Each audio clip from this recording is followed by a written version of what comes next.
সাভারে 25 লিটার চোলাই মদ সহ ব্যবসায়ী গ্রেফতার। বিস্তারিত থাকছে ভিডিও চিত্রে। সাভারের ভাকুরতা আউয়াল মার্কেট এলাকা থেকে মোহাম্মদ আবুল কাশেম নামে এক মাদক ব্যবসায়ীকে 25 লিটার চোলাই মদ সহ গ্রেফতার করেছে ডিবি পুলিশ।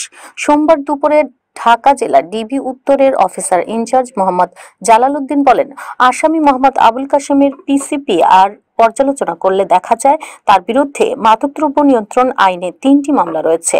উক্ত আসামির বিরুদ্ধে নতুন করে সাভার মডেল থানায় নিয়মিত মামলা রুজু প্রক্রিয়াধীন।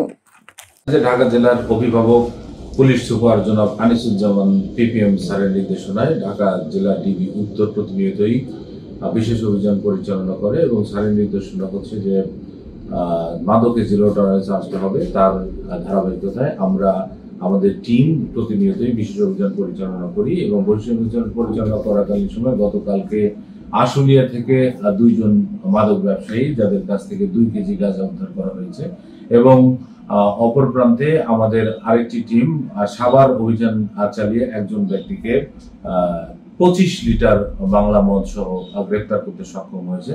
তাদের বিরুদ্ধে আইনগত প্রসেস এবং মামলা প্রক্রিয়াধীন।